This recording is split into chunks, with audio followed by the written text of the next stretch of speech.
Alors, c'est moi qui ai le plaisir de dévoiler le nom du premier lauréat pour la bourse au niveau collégial, qui est d'un montant de 1 500 $, qui est remis cette année, donc pour la première fois, cette bourse à M. Simon-Pierre Dinel.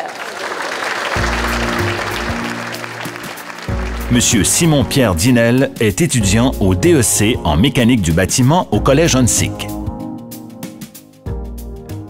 Il y a quelques années, j'ai assisté à une conférence d'Uber Eats sur le réchauffement climatique. Et puis à ce moment-là, il y a eu pour moi un déclic. J'ai réalisé que le réchauffement climatique était un enjeu planétaire, il y avait une nécessité réelle de diminuer les émissions de gaz à effet de serre pour éviter des conséquences qui sont possiblement importantes.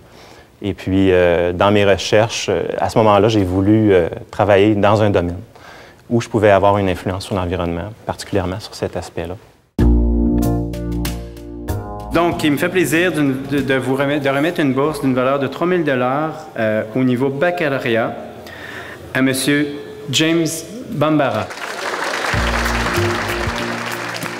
Monsieur James Bambara est étudiant en génie du bâtiment à l'Université Concordia. Dès le début, j'ai été vraiment passionné par l'énergie parce que j'ai su à quel point le monde a besoin de changer en termes de l'efficacité énergétique, comment on gaspille l'énergie, c'est immesurable, comment il y a des pertes. Fait que j'ai vu que dans les bâtiments, c'était un tiers du problème, jusqu'à la moitié du problème. Alors là, ça m'a vraiment conscientisé à ce fait, puis j'ai vu qu'il y avait vraiment beaucoup de choses à faire. Les professeurs à Concordia nous ont montré les mesures pour améliorer ça. Puis moi, ça m'a vraiment... Dès le départ, j'ai vu qu'il y avait du progrès à faire, puis c'était vraiment mon champ d'études qui pouvait faire la différence. Il me fait extrêmement plaisir de remettre ce soir une bourse de 5 000 $, bourse de niveau maîtrise et doctorat, à M. Guillaume Lalande.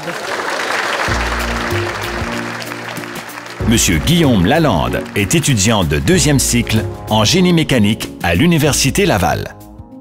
Les travaux de recherche que je poursuis portent sur le développement de la turbine à aile oscillante, une technologie très prometteuse dans le domaine de l'extraction d'énergie verte et renouvelable.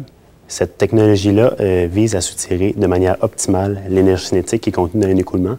Donc, typiquement, on parle d'applications marémotrices ou en rivière.